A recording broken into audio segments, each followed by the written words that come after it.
Hello everyone, मैं विपुल अग्रवाल स्वागत करता हूं आपका साइंस एंड फन पर।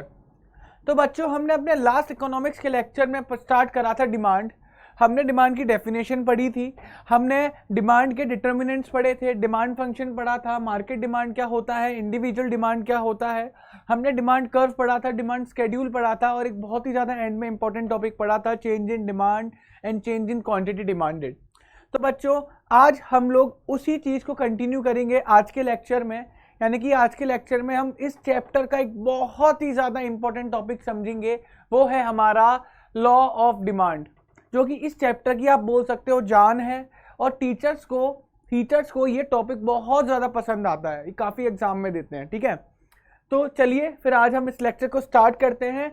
और आप लोगों को मैं बता देना चाहता हूं कि इस लेक्चर को देखने से पहले प्लीज डिमांड का लेक्चर नंबर 1 जरूर देख लीजिएगा, सो डैट आप लोगों को एक क्रोनोलॉजिकल ऑर्डर में चीजें समझ में आ जाएं। और आप इस चैप्टर के जो पीपीटीज हम लोग यूज करेंगे, वो पीपीटीज हमारे साइंस एंड फन के ऐप से भी डाउनलोड कर सकते हैं। तो बच्चों, चलिए हम लोग स्टार्ट करते हैं आज के हमारे लेक्चर को, आज के हमारे टॉपिक को, जो है हमारा लॉ ऑफ डिमांड। जो है बच्चों हमारा क्या law of demand,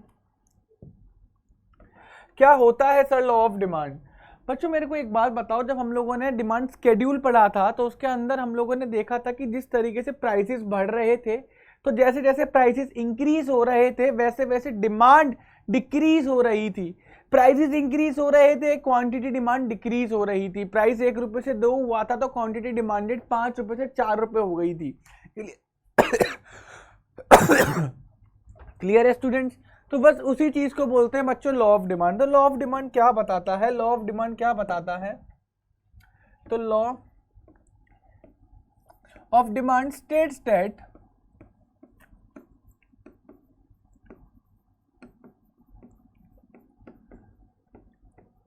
there is a inverse relationship किसके बीच में? Between price and quantity demanded, keeping other factors constant. ये हमारी लॉ ऑफ डिमांड की डेफिनेशन है, ये हमारी लॉ ऑफ डिमांड की डेफिनेशन है। और बच्चों इस डेफिनेशन में ना काफ़ी चीज़ें छुपी हुई हैं, आओ चलो देखते हैं। सर हमने एक डिमांड फंक्शन पढ़ा था, उस डिमांड फंक्शन में हमने क्या पढ़ा था कि demand is dependent upon some factor, कि जब भी डिमांड इंक्रीज होती है, डिमांड डिक्रीज होती है, वो कुछ रीजंस की वजह से होती है, कुछ फैक्टर्स की वजह से होती है। तो जब हमने वो फैक्टर्स पढ़े थे तो बच्चों वो फैक्टर्स क्या थे? वो फैक्टर जब हमने बच्चों पढ़े थे तो फैक्टर्स वो क्या थे? सर पी एक्स था, पी आर, वाई, टी, ई, एस, डी, पी ओ, ये कुछ हमारे फैक्टर्स हमने पढ़े थे। इन फैक्टर्स की वजह से डिमांड पर इफेक्ट पड़ता है। तो लॉ ऑफ डिमांड क्या कहता है? लॉ ऑफ डिमांड कहता है कि sir there is a relationship between P X and D X, यानी कि जो डिमांड इंक्रीज होगा या डिमांड डिक्रीज होगा वो प्राइस की वजह से होगा, उसी कमोडिटी के प्राइस की वजह से होगा। और इन दोनों के बीच में रिलेशन कैसा होगा? इन दोनों के बीच में रिलेशन इनवर्स रिलेशन होगा, यानी कि अगर, यानी कि बच्चों प्राइस के बढ़ने की वजह से डिमांड डिक्रीज होगा। अगर प्राइस ऊपर जाएगा तो डिमांड नीचे जाएगा, अगर प्राइस एक डिक्रीज होगा तो डिमांड इंक्रीज होगा। सर इसी को बोलते हैं इनवर्स रिलेशन। आप देख रहे हो नहीं देख रहे, उल्टा रिलेशन है दोनों के बीच में। तो इसी इनवर्स रिलेशन को, यानी कि प्राइस और क्वांटिटी डिमांडेड के इनवर्स रिलेशन को ही बोला जाता है लॉ ऑफ डिमांड। तो law of demand states that, law of demand बताता है कि there is a inverse relationship. क्या है इनवर्स रिलेशनशिप? एक उल्टा रिलेशनशिप है किसके बीच में? Price and quantity demanded. Price का मतलब sir P x, quantity demanded का मतलब sir D x, quantity demanded का मतलब डी एक्स, यानी कि पी एक्स और डी एक्स के बीच में एक रिलेशन है। वो कैसा है? इनवर्स रिलेशन है, उल्टा रिलेशन है। अगर पी एक्स बढ़ेगा तो डी एक्स कम होगा, अगर पी एक्स कम होगा तो डी एक्स बढ़ेगा। अब एक बहुत ही इंपॉर्टेंट चीज क्या sir? Keeping others factor constant. इसका क्या मतलब है? क्या ये इंपॉर्टेंट है जानना? अरे सर ये तो बहुत ही ज़्यादा इंपॉर्टेंट है, बहुत ही ज़्यादा इंपॉर्टेंट है। देखो सर मैंने लास्ट क्लास में बताया था कि ये फैक्टर्स कौन से होते हैं? ये फैक्टर्स होते हैं आपके अदर फैक्टर्स। बात ही समझ में या फिर नहीं आई? तो हम यहाँ पर एक अजम्पशन लेके चलेंगे, क्या कि जो डिमांड में चेंज आ रहा है वो खाली प्राइस की वजह से आएगा, वो अदर फैक्टर्स की वजह से चेंजेस नहीं आएंगे। अदर फैक्टर्स तो बेचारे हमारे कांस्टेंट रहेंगे, यानी कि price of related goods, income, taste and preferences, future expectations of the prices, season and weather, distribution of income, population and composition, ये जो हमारे फैक्टर्स है वो कांस्टेंट रहेंगे, उनकी वजह से कोई भी चेंजेस नहीं आएगा। तो चेंजेस सिर्फ और सिर्फ किसकी वजह से आएंगे? प्राइस की वजह से।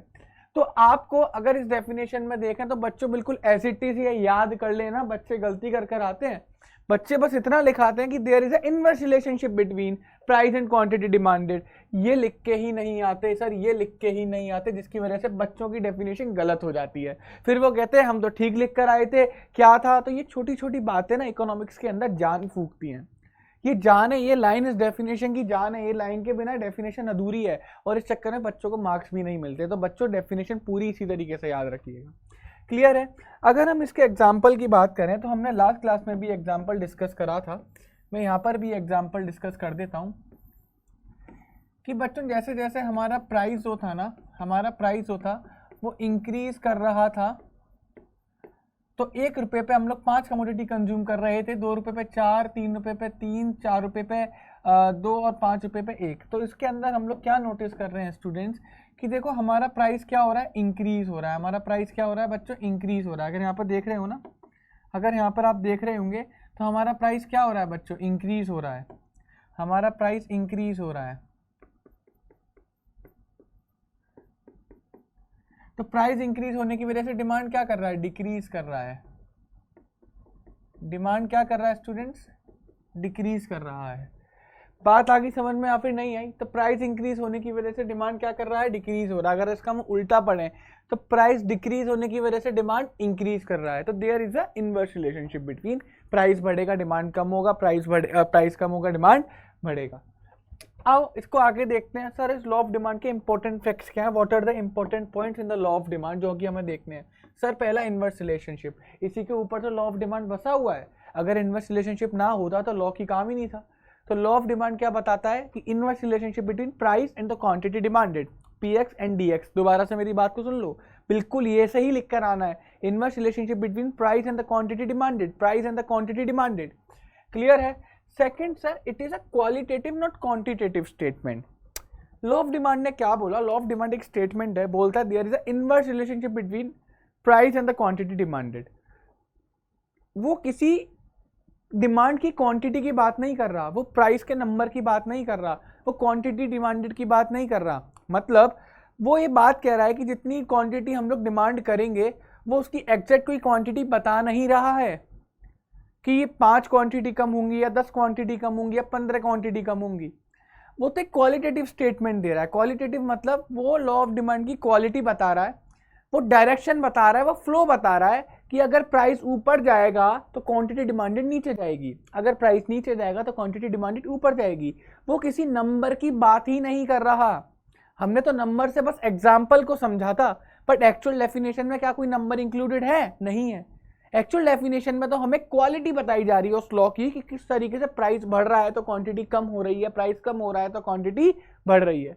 तो law of demand is a qualitative statement, एक क्वालिटी बताता है, क्वांटिटी नहीं बताता। सर वो डायरेक्शन ऑफ चेंज बताता है, वो मैग्नीट्यूड ऑफ चेंज नहीं बताता, वो क्वांटिटी ऑफ चेंज नहीं बताता, वो बस डायरेक्शन ऑफ चेंज बताता है। कि अगर हम लोग देख के साफ साफ समझ सके अच्छा प्राइस बढ़ा तो हम क्या बोलेंगे? देख भाई पक्का ना डिमांड कम हो गई होगी, हम ये बोलेंगे पक्का ना भाई डिमांड कम हो गई होगी। हम ये नहीं बोलेंगे कि कितनी डिमांड कम हो गई होगी। बात आई समझ में या फिर नहीं आई? हम नंबर्स की बात ही नहीं करेंगे। हमने देखा प्राइस बढ़ा तो पक्का डिमांड कम हो गई होगी, कितनी हुई होगी नहीं पता।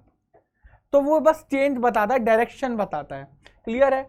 Sir no proportional relationship, sir दोनों के बीच में अगर मैं बात करूं तो क्वांटिटी और प्राइस के बीच में ना कोई प्रोपोर्शनल रिलेशनशिप नहीं है। मतलब कितना प्राइस में चेंज आया उसकी वजह से कितना क्वांटिटी में चेंज आएगा, कोई रिलेशन नहीं है। हो सकता है प्राइस में 10% चेंज आया हो और क्वांटिटी में 20% चेंज आया हो। तो प्राइस से ज़्यादा चेंज क्वांटिटी में आ गया हो, या प्राइस से कम चेंज क्वांटिटी में आया हो, या प्राइस के चेंज होने की वजह से क्वांटिटी चेंज ही ना हुई हो, तो कोई भी पॉसिबिलिटी हो सकती है, कोई भी एक प्रोपोर्शनल रिलेशनशिप नहीं है, कुछ भी हो सकता है। डिमांड ज़्यादा चेंज हो सकती है, कम भी चेंज हो सकती है, चेंज होगी भी नहीं, या अपने आप भी चेंज हो जाएगी। कभी कभी ऐसा भी होता है कि प्राइस चेंज हुआ ही नहीं और क्वांटिटी डिमांडेड चेंज हो गई, तो कोई प्रोपोर्शनल रिलेशनशिप नहीं है। फोर्थ है क्या बच्चों, one sided. One sided, one sided का मतलब हमने हमेशा बात करी कि प्राइस की वजह से डिमांड में चेंज आएगा, यानी कि प्राइस बढ़ा तो डिमांड कम हुई, प्राइस कम हुआ तो डिमांड बढ़ी। तो प्राइस की वजह से डिमांड में चेंज आया, प्राइस की वजह से डिमांड में चेंज आया, डिमांड बढ़ी क्योंकि प्राइस कम हुआ था, डिमांड कम हुई क्योंकि प्राइस बढ़ा था। तो प्राइस की वजह से डिमांड में चेंज आया, ठीक है। हम इसको ये नहीं बोल सकते कि प्राइस बढ़ा डिमांड की वजह से, बात आई समझ में। हम ही बोल रहे हैं डिमांड बढ़ी कम हुई प्राइस की वजह से। हम इसको उल्टा करके नहीं बोल सकते कि डिमांड बढ़ा या कम हुआ, सॉरी प्राइस बढ़ा या कम हुआ डिमांड की वजह से, ऐसा नहीं बोलेंगे। वन साइडेड है कि सर जो प्राइस की वजह से ना डिमांड में चेंज आया, ये तो ठीक है, लेकिन डिमांड की वजह से प्राइस में चेंज नहीं आएगा, प्राइस चेंज डिमांड की वजह से नहीं होगा, ये गलत है। तो there is a one sided law, यानी कि प्राइस चेंज कर रहा है डिमांड को, डिमांड जो है प्राइस को चेंज नहीं कर रही है। क्लियर है स्टूडेंट्स। हम देखते हैं sir reason for law of demand. Sir law of demand के रीजन मतलब क्यों सर प्राइस बढ़ने की वजह से डिमांड कम होता है, या फिर क्यों प्राइस कम होने की वजह से डिमांड बढ़ता है, इसके पीछे के रीजन समझो। Sir law of diminishing marginal utility, law of diminishing marginal utility. मेरे को स्टूडेंट्स एक बात बताओ, हमने ना एक कंज्यूमर इक्विलिब्रियम पढ़ा था in case of one commodity. उसमें हम लोगों ने देखा था कि कंज्यूमर इक्विलिब्रियम पे तब पहुंचता है जब उसे पैसे की पूरी वैल्यू मिलती है, हाँ या ना। क्लियर है नहीं क्लियर है। तो जहां पर कस्टमर को अगर 8 रुपए के खर्च करने पर उसे 8 रुपए की वैल्यू मिल जाए, वो कंज्यूमर इक्विलिब्रियम पे पहुंच जाएगा, यस सर पहुंच जाएगा। अगर उसका प्राइस मैं 8 रुपए से 6 रुपए कर दूं, तो क्या वो एक कमोडिटी और कंज्यूम कर सकेगा? हाँ जी सर, हो सकता है कर लेगा, वो और कमोडिटी कंज्यूम कर लेगा। तो sir law of diminishing marginal utility, law of diminishing marginal utility क्या होता है, इसकी वजह से ना ये लॉ अप्लाई होता है, क्योंकि law of diminishing marginal utility की वजह से ही कंज्यूमर इक्विलिब्रियम निकालना पड़ता था। और उसी की वजह से क्या होता है बच्चों, उसी की वजह से क्या होता है, जो हमारा law of diminishing marginal utility है, उसी की वजह से हमारा लॉ ऑफ डिमांड भी बनता है। क्योंकि अगर हमारा प्रोडक्ट सस्ता हो जाएगा तो कंज्यूमर की यूटिलिटी और बढ़ जाएगी, वो और ज़्यादा कंज्यूम करेगा। क्लियर है। सेकंड है क्या, सब्स्टिट्यूशन इफेक्ट। सब्स्टिट्यूशन इफेक्ट, मेरे को एक बात बताओ, अगर सर क्या होता है कि मान के चलो मैं कोक कंज्यूम कर रहा था, कोक के प्राइस बढ़ गए, अब तो कोक का कंजम्पशन कम क्यों हुआ? क्योंकि हो सकता है सर मैं पेप्सी को कंज्यूम करने लगाऊंगा, पेप्सी की डिमांड बढ़ गई होगी इस वजह से, क्योंकि सब्स्टिट्यूट इफेक्ट है ना। मैंने कोक को सब्स्टिट्यूट कर दिया पेप्सी के साथ, जैसे ही कोक के प्राइस बढ़े मैंने पेप्सी पीना चालू कर दिया, तो कोक की डिमांड ऑलरेडी कम हो गई, ऐसा भी रीजन हो सकता है। थर्ड क्या है बच्चों, इनकम इफेक्ट। अब सर मान के चलो मैं कोई भी चीज़ कंज्यूम कर रहा हूँ, मैं कपड़े पहन रहा हूँ, अगर मेरी इनकम ज़्यादा है तो ऑफकोर्स मैं ज़्यादा कपड़े खरीदूंगा, और मेरी इनकम कम हो गई तो मैं कम कपड़े खरीदूंगा, सीधी सी बात है। तो किसी कमोडिटी का डिमांड उसकी इनकम पे भी डिपेंड होता है, तो इनकम की वजह से भी लॉ ऑफ डिमांड पे क्या पड़ता है, फर्क पड़ता है। फोर्थ है क्या, एडिशनल कस्टमर्स। ये बेटा ध्यान से देखना, सपोज करो बच्चों, सपोज करो इस वाले एग्जांपल के देखो, सर प्राइस कम होने की वजह से डिमांड क्यों बढ़ा, प्राइस कम होने की वजह से डिमांड क्यों बढ़ा? वो इस वजह से क्योंकि जब प्राइस कम हुआ तो वो अब ज्यादा लोगों के बजट में आने लगा। बात आई समझ में, या फिर नहीं आई? कि सपोज करो हम क्या देखते हैं, हम सेल में देखते हैं ना, सेल में बच्चों भीड़ क्यों लगी होती है, क्योंकि महंगी चीज सस्ते में मिल रही होती है। तो जब महंगी चीज सस्ते में मिल रही होती है ना, तो वो बहुत सारे लोगों के बजट में आ जाती है। तो जहां पर वो और लोगों के बजट में आ गई, तो कुछ एडिशनल कस्टमर्स के जब बजट में आ गई, मैं टर्म क्या यूज कर रहा हूँ, जब एडिशनल कस्टमर के बजट में आ गई तो वो जाकर उसे परचेज करेगा, कस्टमर्स इंक्रीज कर जाते हैं। क्लियर है नहीं क्लियर है? मान के चलो पहले कोई चीज 1000 रुपए की मिलती थी और उसको खरीदने वाले सिर्फ 100 लोग थे, 100 लोग बजट थे। अब मान के चलो 500 रुपए की मिल रही है, अब उसे 500 लोग खरीद सकते हैं। तो क्या हुआ, प्राइस कम होने की वजह से ज्यादा कस्टमर खरीद सकता है, तो इसी वजह से ये लॉ भी अप्लाई करता है। Different uses. Sir different uses, मेरी बात ध्यान से देखना।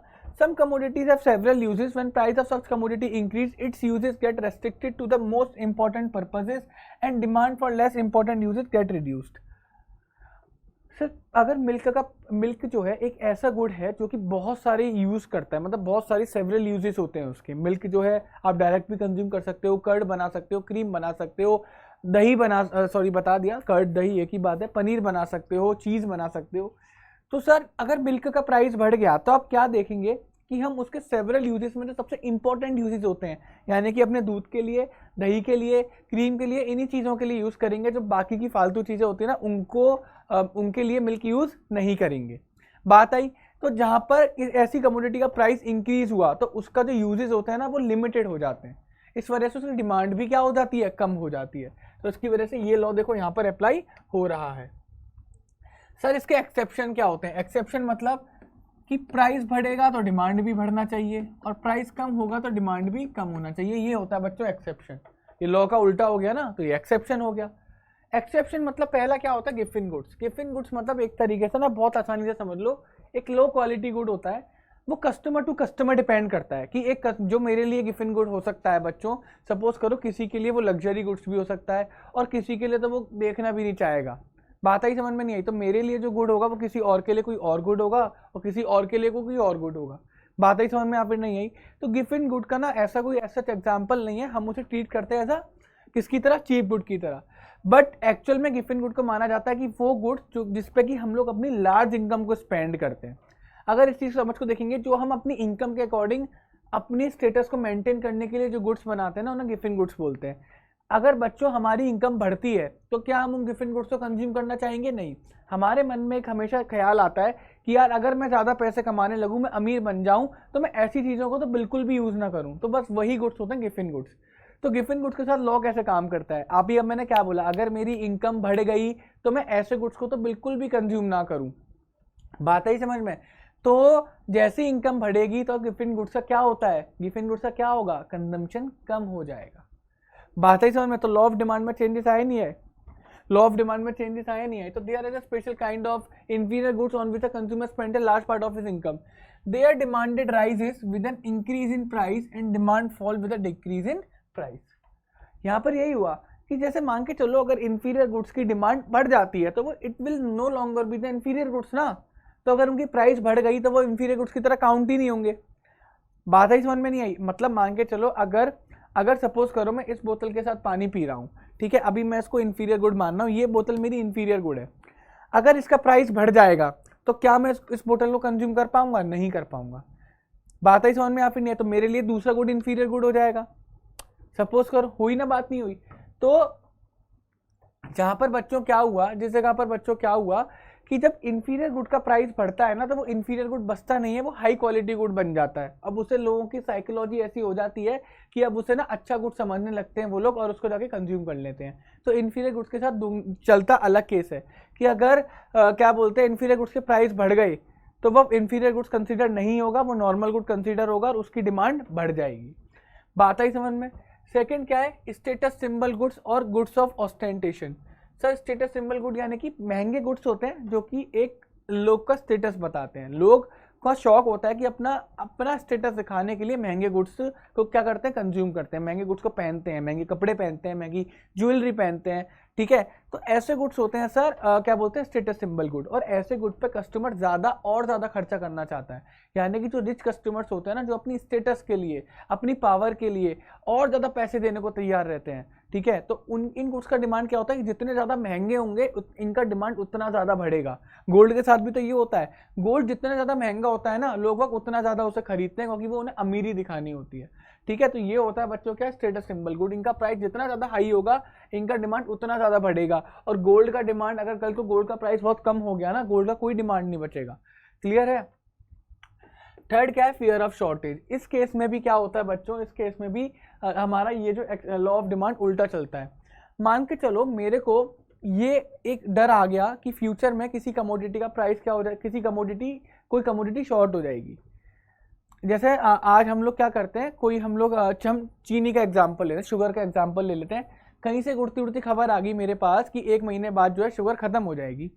तो आज के दिन उसकी डिमांड बहुत ज़्यादा इंक्रीज हो जाएगी उस केस में भी अगर उसका प्राइस भी इंक्रीज हो गया, अगर 1 महीने बाद शुगर खत्म हो जाएगी ना एक्चुअल में, तो आज के टाइम पर बढ़ते प्राइसेस के साथ उसकी डिमांड बढ़ेगी, लोग आज ही उसे ज़्यादा खरीदना चाहेंगे उस केस में भी अगर उसके प्राइस बढ़ रहे हैं तो। क्लियर है नहीं क्लियर है? तो फियर ऑफ शॉर्टेज क्या करता है, फियर ऑफ शॉर्टेज क्या करता है, एक कस्टमर के दिमाग में हड़बड़ी पैदा करता है, जिससे वो ज़्यादा से ज़्यादा कमोडिटी को खरीदेगा, तब भी जब उसके प्राइस इंक्रीज कर रहे होंगे। फोर्थ है क्या, इग्नोरेंस। कभी कभी कंज्यूमर इग्नोरेंस यानी कि उसको पता ही नहीं होता कि मार्केट के अंदर सस्ती ये चीज़ कोई सस्ते में भी मिल रही है। हम कभी कभी देखते हैं ना, अभी तो हम क्या करते हैं भाई साहब, फ्लिपकार्ट, अमेजोन, मार्केट से हर जगह से रेट लेते हैं, जहाँ सस्ता मिलता है वहाँ से खरीदते हैं। लेकिन कभी कभी हमें नहीं पता होता, हम किसी जगह से चीज़ें महंगे में ले आते हैं। बात आई समझ में? तो उस केस में क्या होता है, कस्टमर की इग्नोरेंस के चक्कर में वो महंगे प्राइसेस पर भी गुड्स को क्या कर लेता है, परचेज कर लेता है। तो लॉ ऑफ डिमांड यहाँ पर क्या हो जाता है, खारिज हो जाता है। फिफ्थ है क्या, फैशन रिलेटेड गुड्स। सर जिस गुड्स के साथ फैशन रिलेट करता है ना, उस गुड्स के साथ कभी प्राइसेस दे के ही नहीं जाते हैं। अगर कोई टी शर्ट मेरे ऊपर अच्छी लगती है तो मैं उसके कितने भी रुपए देने को तैयार हूँ, I don't care about the money. और ऐसी लड़कियों के साथ भी होता है, लड़कों के साथ भी होता है, उन्हें कोई चीज़ अच्छी लग जाती है, वो उनके फैशन के साथ रिलेट कर रही है, तो they will agree to pay a higher amount for that piece. ठीक है, उन्हें फर्क नहीं पड़ेगा, कहेगा हाँ ठीक है हमें अच्छी लग रही है हम खरीदेंगे, हमें मतलब नहीं है कितने का है। सिक्स है क्या, नेसेसिटी ऑफ लाइफ। सर जहाँ पर लाइफ की बात आ गई, यानी कि वो गुड्स जो कि हमारी जिंदगी के लिए ज़रूरी है, उन गुड्स को हम कंज्यूम करेंगे, उनका डिमांड बरकरार रहेगा, चाहे उनके प्राइसेस क्यों ना बढ़ रहे। सही बात आई समझ में? यानी कि जो हमारी नेसेसरी के लिए ज़रूरी है, यानी कि खाने पीने के आइटम हो गए, नॉर्मल जो खाने पीने के आइटम होते हैं, सर पानी हो गया, दूध हो गया, क्लियर है, व्हीट हो गया, राइस हो गया। अब ऐसे कमोडिटीज़ के प्राइस ना क्या होते हैं, बच्चों इंक्रीज कर भी रहे होते हैं ना, इनका डिमांड कम नहीं होता, क्योंकि कस्टमर्स ऑफकोर्स ही बातें खरीदेंगे, वेजिटेबल्स है, फ्रूट्स है, ये कस्टमर्स खरीदता है। क्लियर है, क्योंकि नेसेसिटीज ऑफ लाइफ है। सेवेंथ है बच्चों क्या, चेंज इन वेदर। क्या, चेंज इन वेदर। यार बहुत ज़्यादा ठंड पड़ रही है। अब देखो आपने देखा होगा सर्दियों में जाकर ना वूलन क्लॉथ्स का जो है प्राइसेस बढ़ जाते हैं, अभी सस्ते मिल जाएंगे गर्मियों में, पर सर्दियों में उनके प्राइसेस बढ़ जाएंगे, तो फिर भी कस्टमर सर्दियों में ही खरीदेगा। क्यों खरीदता सर्दियों में? उसका रीज़न ये क्या है कि उस टाइम पर नीड सबसे ज़्यादा होती है, उस टाइम पर सबसे ज़्यादा नीड होती है ना, तो इसी वजह से खरीदता है, महंगे दाम पर भी खरीदता है। तो वेदर एक ऐसा एलिमेंट है जो कि लॉ ऑफ डिमांड को क्या करता है, खारिज कर देता है। क्लियर है? अगर देखो बेटा बारिश हो रही है, बहुत तेज बारिश हो रही है, आपको पता है अम्ब्रेला महंगे होंगे इस सीजन में, बट फिर भी आप खरीदोगे क्योंकि आपको ज़रूरत है। आपको पता है ठंडों में ठंड के कपड़े महंगे होंगे, बट फिर भी आप खरीदोगे क्योंकि आपको पता है ज़रूरत है। दिवाली पे आपको पता है लाइटें महंगी हो जाती हैं, बट फिर भी आप खरीदोगे क्योंकि आपको पता है क्या, ये सीज़न है, ये फेस्टिव सीज़न है, आप नहीं लगाएंगे तो कब लगाएंगे। बात आई समझ में? ये कुछ इसके एक्सेप्शंस थे। ये बड़ा इंपॉर्टेंट टॉपिक आया, मूवमेंट अलोंग डिमांड कर्व, जिसे हम बोलते हैं चेंज इन क्वांटिटी डिमांडेड। मेरी बात ध्यान से देखना बच्चों, क्या होता है movement along demand curve? Sir movement along demand curve मतलब अगर हमारा ये मान के चलो ये डिमांड है, ठीक है, ए, तो ए डिमांड पर हमारा ये हमारी क्वांटिटी होगी, ये हमारा क्या होगा, प्राइस होगा। अगर मुझे इसी कर्व के ऊपर मूव करना है, मान के चलो नीचे आ गया मैं बी पर, तो जहां पर मैं सेम डिमांड कर्व पे मूव कर रहा हूं, तो movement along the same demand curve, जहां पर मैं सेम डिमांड कर्व पे मूव कर रहा हूं, तो वहां पर चेंजेस क्या आएगा। अब बी पर सर बच्चों ऑफ कोर्स की बात है, क्वांटिटी इंक्रीज कर जाएगी और प्राइस बच्चों क्या कर जाएगा, डिक्रीज कर जाएगा। तो यहाँ पर आप देख पा रहे होंगे कि क्वांटिटी इंक्रीज करने के पीछे रीजन क्या था, प्राइस। तो जहां पर सर क्वांटिटी के अंदर चेंज आएगा प्राइस की वजह से, उसी एग्जांपल को बोला जाता है movement along the demand curve, movement along the demand curve. बात आ गई समझ में? तो आओ अगर हम इसमें देखते हैं सर क्या होता है movement along the demand curve. तो movement along the demand curve का दूसरा नाम हुआ चेंजिंग क्वांटिटी, हमने पढ़ा भी था। तो चेंजिंग क्वांटिटी में मैंने बताया था कि चेंजिंग क्वांटिटी डिमांडेड तब होगी जब डिमांड में चेंज आएगा ड्यू टू द प्राइस। तो ऑफकोर्स ही बात है movement along the demand curve तो प्रूफ भी करके बता दिया आपको उसके ग्राफ के थ्रू कि जब डिमांड में चेंज आया किसकी वजह से, प्राइस की वजह से, तो उससे क्या बोलते हैं, movement along the demand curve भी बोल देंगे और चेंजिंग क्वांटिटी डिमांडेड भी बोल देंगे। उसके दो टाइप्स होते हैं सर, पहला क्या, expansion in demand, expansion in demand, ठीक है। एक्सपेंशन इन डिमांड को हम लोग क्या बोलते हैं, इंक्रीज इन क्वांटिटी डिमांडेड भी बोलते हैं और एक्सटेंशन इन डिमांड भी बोलते हैं, एक्सटेंशन इन डिमांड भी बोलते हैं। आओ इसको देखते हैं सर। देखो मुझे पता है एक्सपेंशन इन डिमांड का मतलब क्या हो गया कि सेम डिमांड कर्व पे मूव करेंगे, सेम डिमांड कर्व पे मूव करेंगे। बच्चों मेरे को एक बात बताओ, मैं अभी बैठा हूँ पॉइंट नंबर ए पर। अब पॉइंट नंबर ए पर सपोज करो क्वांटिटी डिमांडेड है हमारी 100 और प्राइस है हमारा, अब इधर मैं अगर देखूँ क्वांटिटी डिमांडेड है 100 और प्राइस है हमारा कितना 20, प्राइस है हमारा कितना 20। मैं डिमांड को इंक्रीज करना चाहता हूँ, मतलब मैं मान के चलो डिमांड को 150 करना चाहता हूँ। मैं डिमांड को कितना करना चाहता हूँ 150 करना चाहता हूँ। तो जब मैं डिमांड को 150 करना चाहता हूँ तो प्राइस कितना हो जाएगा 50 और ये आ गया पॉइंट बी। तो अब देखो क्या इफेक्ट पड़ रहा है, अगर आप ध्यान से देखोगे तो बच्चों मेरे को यहाँ पर देखकर बताओ सर इफेक्ट क्या पड़ रहा है, क्या इफेक्ट पड़ रहा है इस चीज का कि सर ए पॉइंट से बी पॉइंट पर आगे कैसा स्लोप हो रहा है, डाउनवर्ड स्लोपिंग। कैसा स्लोपिंग है ये, डाउनवर्ड स्लोपिंग, कि हम फिसल के नीचे आ गए, ए से बी पर आ गए, जिसकी वजह से डिमांड क्या कर गई, इंक्रीज कर गई। डिमांड क्या कर रही है, इंक्रीज कर रही है। हाँ जी, और डिमांड इंक्रीज करने के पीछे रीजन क्या है, क्योंकि प्राइस कम हो गया। तो ऑफ कोर्स ही बात है ये किसका एग्जांपल बना, एक्सपेंशन ऑफ डिमांड का, एक्सपेंशन ऑफ डिमांड का। तो यही सारी चीजें ना यहाँ पर गिवन भी हैं, ये सारी चीजें ना देखो यहाँ पर गिवन भी हैं। तो एक्सपेंशन इन डिमांड क्या होता है, rise in the quantity demanded. Sir क्या क्वांटिटी डिमांडेड बढ़ रही है, हाँ जी सर 100 से 150 होगी क्वांटिटी डिमांडेड, तो बढ़ रही है। किसकी वजह से, due to fall in prices of the commodity. Sir तो ये क्वांटिटी इंक्रीज हुई, क्या प्राइस डिक्रीज हुआ था, हाँ जी सर देखो प्राइस डिक्रीज हो रहा है। तो प्राइस डिक्रीज होने की ही वजह से क्वांटिटी इंक्रीज हुई है, ठीक है। और अदर फैक्टर रिमेन्स कांस्टेंट, ये तो असम्पशन हम लोग लेके ही चलते हैं कि अगर प्राइसेस की वजह से चेंज आ रहे हैं तो अदर फैक्टर कांस्टेंट रहेंगे, और अदर फैक्टर्स की वजह से चेंज आ रहे हैं तो प्राइसेस कांस्टेंट रहेंगे। It leads to downward movement. अब देखो सर कैसा मूवमेंट चल रहा है, डाउनवर्ड स्लोपिंग, डाउनवर्ड मूवमेंट चल रहा है, ठीक है। It is known as extension in demand और इंक्रीजिंग क्वांटिटी डिमांडेड, ये टेबल लिखाना। तो आपके पास अगर क्वेश्चन आ जाए what do mean by the expansion in demand, तो ये लिख देना और साथ में साथ ये वाला जो है डायग्राम भी इसका बना देना। अब आ जाता है बच्चों आपका नेक्स्ट क्या, कॉन्ट्रैक्शन इन डिमांड। क्या होता है कॉन्ट्रैक्शन इन डिमांड वो देख लो। सर ये एक्सटेंशन ऑफ डिमांड का ना उल्टा होता है कॉन्ट्रैक्शन ऑफ डिमांड, ये एक्सपेंशन ऑफ डिमांड का उल्टा होता है कॉन्ट्रैक्शन ऑफ डिमांड। आओ इसको देखते हैं। कॉन्ट्रैक्शन ऑफ डिमांड का आप नेम से ही समझ गए होंगे, जहां पर डिमांड क्या हो रहा है बच्चों, कम हो रहा है। जहां पर डिमांड क्या हो रहा है स्टूडेंट्स, कम हो रहा है, ठीक है। तो मान के चलो स्टूडेंट्स मैं बैठा हूँ पॉइंट नंबर, एक पॉइंट है मेरा क्या, point number B, point number B या फिर पॉइंट नंबर ए ही ले लो, इसे पॉइंट नंबर ए ही ले लो।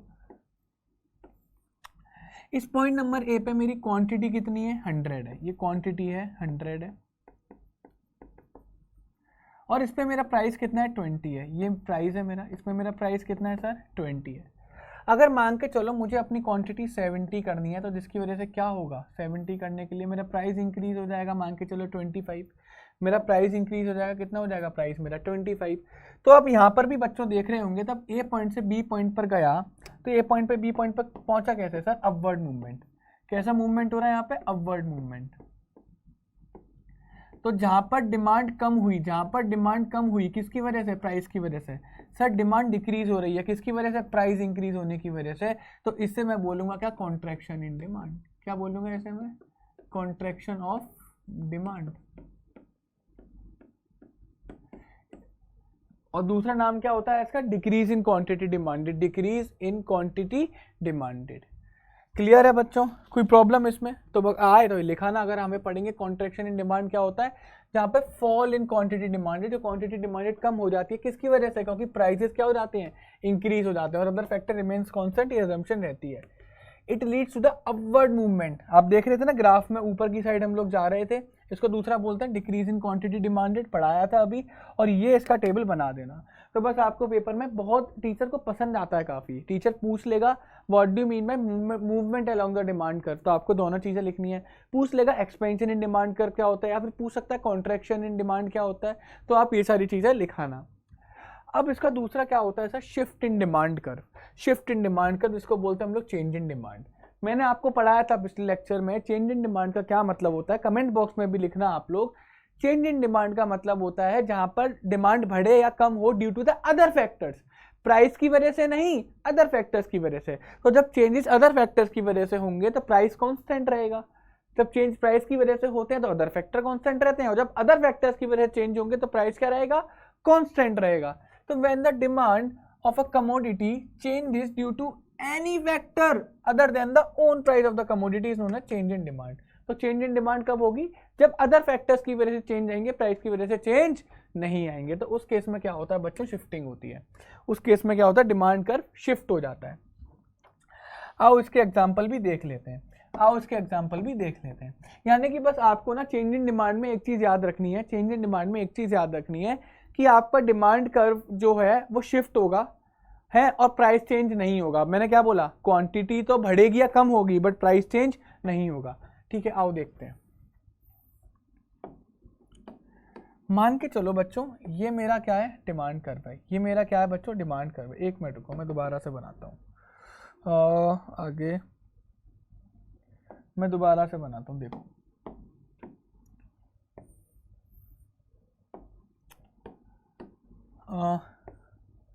ये मेरा क्या है, डिमांड कर्व है। ठीक है, तो मैं बोल सकता हूँ, नहीं बोल सकता कि ये जो पॉइंट है ये मेरा डिमांड कर्व है, और ये जो पॉइंट है मेरा पॉइंट ए, वो इस वाले प्राइस और मतलब ये प्राइस है। यहाँ पर मैं प्राइस को कितना मान लेता हूँ, 20 रुपये मान लेता हूँ। मैं प्राइस को कितना मान लेता हूँ, 20 रुपये मान लेता हूँ। ठीक है, क्वांटिटी डिमांडेड मेरी कितनी है, 100 है। बात आई समझ में। बट अब मेरे को एक बात बताओ कि मुझे अपनी क्वांटिटी डिमांडेड ना चेंज करके 150 करनी है। मुझे क्वांटिटी डिमांडेड चेंज करके 150 करनी है, लेकिन प्राइस के अंदर कोई चेंज नहीं आएगा। तो जब सर प्राइस के अंदर कोई चेंज नहीं आएगा तो अगली लाइन कहाँ बनेगी, सर यहाँ बनेगी या फिर नहीं बनेगी, ये वाला पॉइंट आएगा नहीं आएगा। तो यानी कि सबको सी बात है, तो जहाँ पे प्राइस में चेंज नहीं आया बट फिर भी क्वांटिटी के अंदर चेंज आ गया, तो वहाँ पर क्या हो जाएगा सर, डिमांड कर्व क्या हो जाएगा, शिफ्ट हो जाएगा। डिमांड कर्व क्या हो जाएगा, शिफ्ट हो जाएगा। डिमांड कर्व क्या हो जाएगा सर, शिफ्ट हो जाएगा। लो शिफ्ट हो गया सर, राइट वर्ड शिफ्ट हो गया। ये हो गया हमारा पॉइंट नंबर बी। तो अब क्या देख रहे हैं दोनों पॉइंट के अंदर कि जब डिमांड का राइट वर्ड शिफ्ट हुआ तो क्वांटिटी क्या करी, इंक्रीज करी। क्वांटिटी क्या करी, इंक्रीज करी, और प्राइस के अंदर कोई चेंज नहीं आया। तो इसके अंदर हम लोग देखेंगे no change in price. Sir price के अंदर कोई चेंज नहीं आया, no change in price, but quantity demanded increases. Sir quantity तो इंक्रीज कर गई किसकी वजह से, ड्यू टू अदर फैक्टर्स, और इसको हम लोग बोलते हैं क्या है सर, इसको हम लोग राइट वर्ड शिफ्ट ही बोलते हैं। क्या बोलते हैं इसको हम लोग, राइट वर्ड शिफ्ट। और इस पूरे कॉन्सेप्ट को हम लोग क्या बोलते हैं, इंक्रीज इन डिमांड। इस पूरे कॉन्सेप्ट को हम लोग क्या बोलते हैं, इंक्रीज इन डिमांड बोलते हैं। क्लियर हो गया होगा बच्चों आप लोगों को ये। तो इंक्रीज इन डिमांड क्या होता है कि जहां पर क्वांटिटी डिमांड इंक्रीज करे ड्यू टू अदर फैक्टर्स, और प्राइस के अंदर कोई चेंज नहीं होता, तो उस जगह पर क्या होता है बच्चों, राइट वर्ड शिफ्ट होता है, और इसको हम लोग इंक्रीज इन डिमांड बोलते हैं। कुछ इस तरीके से ग्राफ बनेगा। अगर हम लोग आओ पढ़े देखें तो क्या निकलता है, तो increase in demand refers to the rise in demand of a commodity. किसकी वजह से, due to any factor other than the own price. यानी कि प्राइस की वजह से चेंज नहीं आएंगे, उसके अलावा जो अदर फैक्टर्स है उनकी वजह से चेंजेस आएंगे। ठीक है, और इंक्रीज इन डिमांड क्या करता है, राइट वर्ड शिफ्ट कर देता है। ये टेबल बनाया ना, ये एग्जाम्पल है, ये वाला फिगर बनाया ना, आपको पूरे नंबर मिल जाएंगे। अब हम लोग देखते हैं sir decrease in demand. Decrease in demand, ये भी बड़ा आसान है। हम लोग देखते हैं स्टूडेंट्स क्या, डिक्रीज इन डिमांड, ये भी बड़ा आसान है,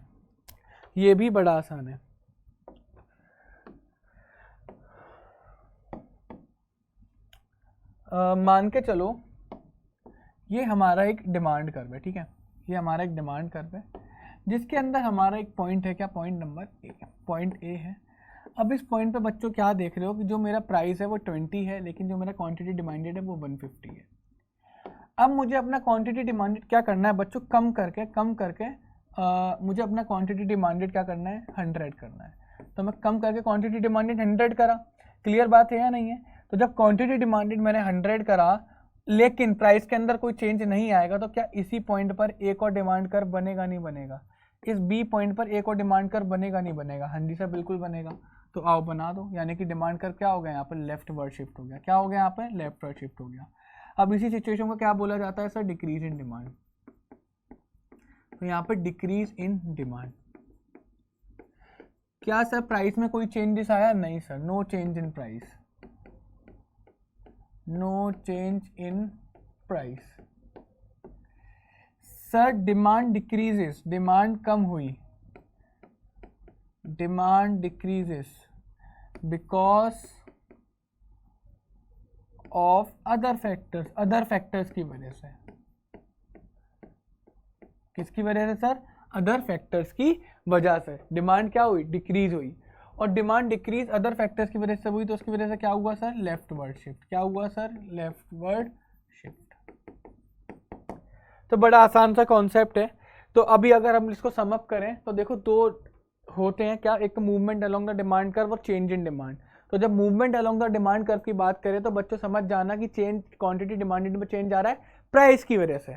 और जहां पर चेंज इन डिमांड की बात करें तो आंख बंद करके समझ जाना क्वांटिटी डिमांडेड में चेंज आ रहा है किसकी वजह से, अदर फैक्टर्स की वजह से। बात आई समझ में। Movement along the demand curve में अपवर्ड मूवमेंट होता है, डाउनवर्ड मूवमेंट होता है। अपवर्ड मूवमेंट का मतलब क्या हो गया, कॉन्ट्रैक्शन इन डिमांड, और डाउनवर्ड मूवमेंट का क्या मतलब हो गया, एक्सपेंशन इन डिमांड। ठीक है, यहाँ पर क्या होगा, right word shift, left word shift. Left word shift का मतलब क्या हो गया sir, decrease in demand. Right word shift का मतलब क्या हो गया, इंक्रीज इन डिमांड। वहां पे अदर फैक्टर्स कांस्टेंट रहते हैं, यहाँ पर क्या होता है बच्चों, प्राइस कांस्टेंट रहता है। क्लियर है नहीं क्लियर है? आ जाओ बढ़ते हैं। अब हमारा इस टॉपिक का, इस जो हमारे डिमांड का लास्ट एक टॉपिक है, हमारे इस डिमांड का लास्ट एक टॉपिक है, और जो कि बहुत अच्छा टॉपिक है। एक बार देख लेना, काइंड्स ऑफ डिमांड। थोड़ा सा कभी कभी टीचर्स 1-2 नंबर के लिए पूछ लेते हैं, तो इनके बीच में देख लेना सर। काइंड्स ऑफ डिमांड, पहला क्या है, प्राइस डिमांड। जो हम पढ़ते हैं जहाँ पर प्राइस और डिमांड के बीच में रिलेशनशिप होता है उसको बोलते हैं प्राइस डिमांड। उसको क्या बोलते हैं, प्राइस डिमांड बोलते हैं। कि जहाँ पर डिमांड में चेंजेस आएंगे खाली प्राइस की वजह से, अदर फैक्टर्स कांस्टेंट रहेंगे, उसे क्या बोलते हैं, प्राइस डिमांड बोलते हैं, जो कि हम लॉ ऑफ डिमांड में पढ़ के आ भी रहे हैं। सेकंड क्या होता है, इनकम डिमांड। जहाँ पर सर इनकम और डिमांड का रिलेशन होता है कि डिमांड चेंज होगा या डिमांड बढ़ेगा या कम होगा इनकम की वजह से। हम देखते हैं ना, इनकम बढ़ता है तो डिमांड बढ़ता है, इनकम कम होता है डिमांड कम होता है, तो उसको बोलते हैं हम लोग क्या, इनकम डिमांड। जहाँ पर इनकम और क्वांटिटी डिमांडेड का क्या हो, एक रिलेशन हो, एक रिलेशन हो और अदर फैक्टर्स कांस्टेंट रहें। थर्ड क्या होता है बच्चों, क्रॉस डिमांड। देखो क्रॉस डिमांड में क्या होता है, क्रॉस डिमांड में क्या होता है, मान के चलो एक कमोडिटी है, देखो कोक और पेप्सी, दो कमोडिटी हैं या फिर नहीं है, हाँ जी सर है। तो सर कोक का डिमांड और कोक का डिमांड और कोक का प्राइस, पेप्सी का डिमांड और पेप्सी का प्राइस। क्लियर है सर? जहाँ पर कोक का जो डिमांड है ना वो पेप्सी के प्राइस की वजह से क्या हो जाए, चेंज हो जाए। बच्चों मेरे को एक बात बता, दोनों क्या है, सब्स्टिट्यूट गुड्स हैं, हमने पढ़ाया था सब्स्टिट्यूट गुड्स। तो क्या होता है कि जब पेप्सी का प्राइस क्या कर जाएगा, जब पेप्सी का प्राइस इंक्रीज कर जाएगा तो सर कोक का डिमांड भी क्या कर जाएगा, इंक्रीज कर जाएगा। तो कोक का डिमांड इंक्रीज करने के पीछे क्या रीजन रहा, उसके रिलेटेड गुड्स यानी कि दूसरे गुड्स का प्राइस भी इंक्रीज करा था।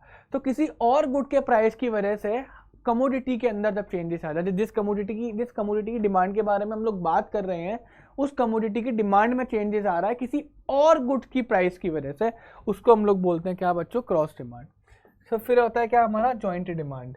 जॉइंट डिमांड क्या होता है, जहां पर डिमांड करी जाती है दो या दो से ज्यादा गुड्स की साइमल्टेनियसली एक साथ, और किसी एक बॉन्ड को पूरा करने के लिए। आपको सर भूख लग रही है, आप रेस्टोरेंट में खाना गए, आप एक तरीके का खाना मंगाते हो, बहुत सारे तरीके का खाना बनाते हो। ऑफ कोर्स आप दाल मखनी भी मंगाओगे, बटर पनीर मसाला भी मंगाओगे, आप सैलेड भी मंगाओगे, नान भी अलग अलग तरीके की मंगाते हो कि भाई मिष्टी रोटी लिया या बटर नान लिया या गार्लिक नान लिया, ऐसी करके आप अलग अलग नान भी मंगाते हो ना।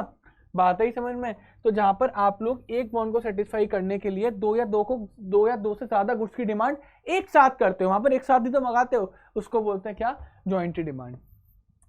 फिफ्थ क्या होता है बच्चों, कंपोजिट डिमांड। कंपोजिट डिमांड जहाँ पर when a demand can be put to several uses। Sir demand for a milk, milk की डिमांड क्यों करी जाती है एक चीज़ को सेटिस्फाई करने के लिए नहीं, बहुत सारी नीड्स को सेटिस्फाई करने के लिए, क्योंकि मिल्क डायरेक्ट भी कंज्यूम कर सकते हैं, मिल्क से कर्ड भी बनता है, मिल्क से क्रीम भी बनती है, मिल्क से पनीर भी बनता है, चीज़ भी बनता है, और भी बहुत सारे प्रोडक्ट्स होते हैं जो मिल्क के थ्रू बनते हैं। तो मिल्क का डिमांड कैसा है? कंपोजिट डिमांड है। ऐसी इलेक्ट्रिसिटी का डिमांड कैसा है? इलेक्ट्रिसिटी का डिमांड कंपोजिट डिमांड है, क्योंकि इलेक्ट्रिसिटी का जो डिमांड है ना, वो आपको एसी भी चलाएगा, कूलर भी चलाएगा, फ्रिज भी चलाएगा, इंडस्ट्रीज भी चलाएगा। तो इलेक्ट्रिसिटी के भी बहुत सारे डिमांड है। पेट्रोल भी कंपोजिट डिमांड में काउंट होती है, वो आपको 2 व्हीलर भी चलाएगा, 4 व्हीलर भी चलाएगा। इंडस्ट्रीज के अंदर भी यूज होता है, क्या बोलते हैं, कमर्शियल ट्रांसपोर्ट के अंदर यूज होता है, डोमेस्टिक ट्रांसपोर्टेशन के लिए यूज होता है। तो ऐसे ही 6 क्या है बच्चों? Derived demand. Sir derived demand which depend on the demand for the other goods. Sir मैं अगर एप्पल वॉच की डिमांड की बात करूं, तो एप्पल वॉच का डिमांड जो है वो डिराइव्ड डिमांड है, क्योंकि एप्पल वॉच का डिमांड डिपेंडेंट होता है आईफोन की डिमांड के ऊपर। अगर आईफोन का डिमांड बहुत ज़्यादा है तो ऑफकोर्स एप्पल वॉच का डिमांड भी ज़्यादा होगा, और अगर आईफोन का डिमांड कम है तो एप्पल वॉच का डिमांड भी कम होगा। तो एप्पल वॉच का जो डिमांड है वो डिपेंडेंट है किसके ऊपर? आईफोन के ऊपर। तो आईफोन का डिमांड अगर बोलेगा कि आईफोन का डिमांड की वजह से एप्पल वॉच का डिमांड क्या होता है? चेंज होता है, कम ज़्यादा होता है। 7th होता है क्या बच्चों? Direct demand. डायरेक्ट डिमांड जहां पर कि किसी भी कमोडिटी को कंज्यूम करके आपकी वांट्स तुरंत की तुरंत सेटिस्फाई हो जाए। आपको भूख लग रही है, मार्केट में गए, चिप्स खाया, cold drink P, want satisfy, this is called the direct demand. 8th क्या होता है? ऑल्टरनेटिव डिमांड जहां पर कि आपकी कोई वांट को सेटिस्फाई करने के लिए एक से ज़्यादा ऑल्टरनेटिव्स होते हैं, एक से ज़्यादा ऑप्शंस होते हैं। बात ही समझ में आ फिर नहीं आई? अब सर आपको लग रही है क्या बोलते हैं गर्मी में आपको कुछ ठंडा पीना है, तो आपकी डिमांड क्या, आपकी वांट क्या आपको ठंडा पीना है, so that you can be hydrated, है ना, आपको अच्छा लगे। आप कोल्ड ड्रिंक पी सकते हो, कोल्ड ड्रिंक में भी बहुत सारे ऑल्टरनेटिव्स हैं। आप शिकंजी पी सकते हो, ठीक है, आप लेमन सोडा पी सकते हो, आप कितनी सारी चीज़ें आप कंज्यूम कर सकते हो just to fulfil a single want, ठीक है। तो ऐसे बोलते हैं हम लोग क्या? ऑल्टरनेटिव डिमांड, इसको बोलते हैं क्या? Alternative demand. 9th आता है बच्चों क्या? Competitive demand. क्या आता है 9th? Competitive demand. ये क्या होता है? जहां पर दो गुड्स आपस में क्या होते हैं? क्लोज सब्स्टिट्यूट होते हैं। जहां पर दो गुड्स आपस में क्या होता है? क्लोज सब्स्टिट्यूट होते हैं। वही कोक और पेप्सी का एग्जांपल ले लो, है ना। तो सर एक बार मेरे को बताओ, जब पेप्सी का डिमांड कम होगा तो ऑफकोर्स ही बात है कोक का डिमांड बढ़ जाएगा, क्योंकि लोग जब पेप्सी कंज्यूम नहीं करेंगे तो कोक को कंज्यूम करेंगे। और अगर सर पेप्सी का डिमांड बढ़ गया तो कोक का डिमांड क्या हो जाएगा? कम हो जाएगा। तो यानी कि जहाँ पर कि दोनों गुड्स क्या क्लोज सब्स्टिट्यूट है, हाँ जी हैं, and increasing demand for one of them will decrease the demand for the other. जब सर पेप्सी का डिमांड इंक्रीज हुआ तो कोक का डिमांड डिक्रीज कर गया, और ऐसे ही अगर किसी का डिमांड कम हो जाएगा तो दूसरे गुड्स का डिमांड क्या हो जाएगा? इंक्रीज कर जाएगा। इसी को बोलते हैं कॉम्पिटिटिव डिमांड, यानी कि demand between the competitive goods. तो जब आपका कॉम्पिटिटर का डिमांड बढ़ गया तो आपका डिमांड ऑफकोर्स सी बात है कम होगा, और आपके कॉम्पिटिटर गुड्स का डिमांड कम हो गया तो ऑफकोर्स सी बात है आपके गुड्स का डिमांड बढ़ जाएगा। तो ये कुछ हमारे काइंड्स ऑफ डिमांड थे। तो बच्चों यहाँ पर ना आपका चैप्टर क्या होता है? फिनिश होता है। ये आपको पीपीटी हमारे साइंस एंड फन के ऐप पर आपको मिल जाएंगी। आई होप आपको ये लेक्चर बहुत अच्छा लगा होगा, आपको सारी चीज़ें एकदम क्लियर हो गई होंगी। तो बच्चों प्लीज़ इस वीडियो को लाइक ज़रूर करिएगा, इस चैनल को सब्सक्राइब ज़रूर करिएगा, और इस वीडियो को अपने फ्रेंड्स के साथ शेयर ज़रूर करिएगा, सो डैट उन लोगों को भी एक क्वालिटी एजुकेशन मिल सके, उन लोगों को भी ये चैप्टर बहुत अच्छे से समझ में आ सके। तो बच्चों ठीक है, तब तक के लिए good bye, tata everyone, take care.